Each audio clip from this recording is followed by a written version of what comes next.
Air India की flight 171, एक ऐसी फ्लाइट जो बिल्कुल सामान्य थी लेकिन एक रहस्यमयी हादसे में तब्दील हो गई। आज हम इसी दुखद क्रैश के पीछे की सच्चाई को परत दर परत खोलेंगे और उन सवालों को समझेंगे जो आज भी जवाब का इंतजार कर रहे हैं। तारीख थी 12 जून 2025। अहमदाबाद से एयर इंडिया की फ्लाइट 171 ने लंदन के लिए उड़ान भरी। सब कुछ बिल्कुल रूटीन था। एक आम दिन, एक आम फ्लाइट, जो कुछ ही देर में एक राष्ट्रीय त्रासदी बनने वाली थी। इस बोइंग 787 ड्रीम लाइनर में 242 लोग सवार थे, 230 यात्री और 12 क्रू मेंबर। हर किसी की अपनी एक कहानी थी, अपनी एक मंजिल। पर शायद किस्मत को कुछ और ही मंजूर था। लेकिन फिर टेक ऑफ के बस कुछ ही सेकंड बाद कॉकपिट में एक ऐसा सवाल गूंजा जिसने सब कुछ बदल कर रख दिया। एक ऐसा सवाल जो इस पूरे हादसे का केंद्र बन गया है और आज भी जांचकर्ताओं के जहन में घूम रहा है। तो उस भयानक दिन असल में हुआ क्या था? चलिए एक नजर डालते हैं फैक्ट्स पर और समझने की कोशिश करते हैं कि आखिरी पलों में क्या क्या हुआ। सब कुछ बहुत बहुत तेजी से हुआ। प्लेन ने टेक ऑफ किया, कुछ सेकंड के अंदर उसका आखिरी सिग्नल रिकॉर्ड हुआ और फिर वो सीधे अहमदाबाद के बीजे मेडिकल कॉलेज कैंपस में जाकर क्रैश हो गया। नतीजा बेहद विनाशकारी था। फ्लाइट में मौजूद 242 लोगों में से 241 की जान चली गई। जमीन पर भी 19 और लोगों की मौत हो गई। इस भयानक तबाही के बीच सिर्फ एक इंसान, बस एक, जो चमत्कारिक रूप से बच गया। ये सिर्फ एक और प्लेन क्रैश नहीं था, ये बोइंग 787 ड्रीम लाइनर के लिए दुनिया की पहली घातक दुर्घटना थी। इस खबर ने पूरी एविएशन इंडस्ट्री में जैसे सनसनी फैला दी।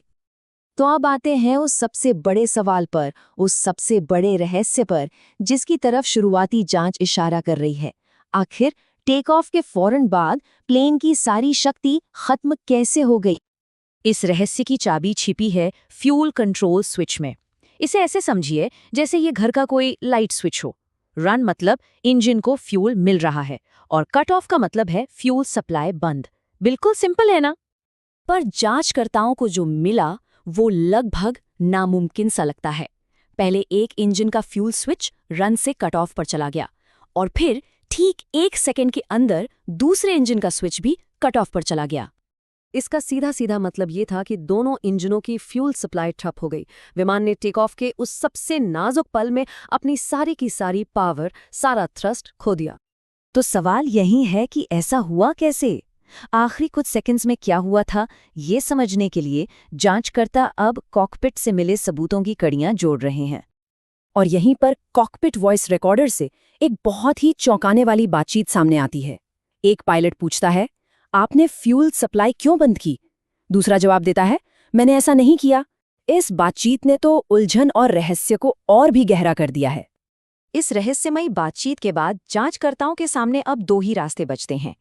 क्या ये कोई भयानक मैकेनिकल फेलियर था, 787 के डिजाइन में कोई छिपी हुई खामी, या फिर ये मानवीय भूल का एक बेहद दुखद मामला था?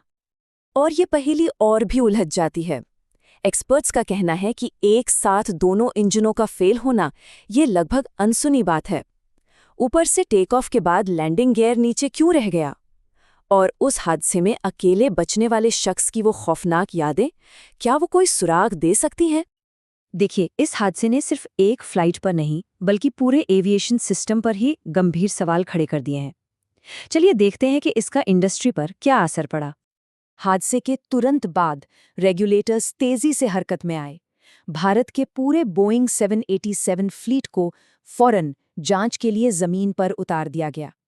हालांकि शुरुआती जांच में कोई बड़ी गड़बड़ी नहीं मिली, पर दुनिया भर की एजेंसियां, जिसमें अमेरिका की NTSB भी शामिल है, मिलकर जवाब ढूंढने में लगी हैं। ये कदम दिखाता है कि इस घटना को कितनी गंभीरता से लिया जा रहा है। ये सिर्फ एक विमान की जांच नहीं है, बल्कि ये कोशिश है कि पूरे फ्लीट की सुरक्षा को सुनिश्चित किया जाए।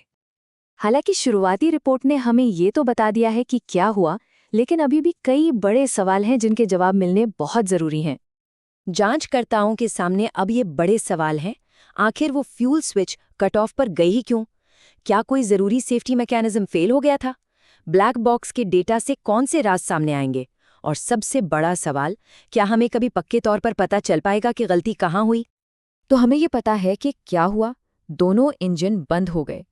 लेकिन वो बड़ा और परेशान करने वाला सवाल अब भी अपनी जगह पर है, क्यों?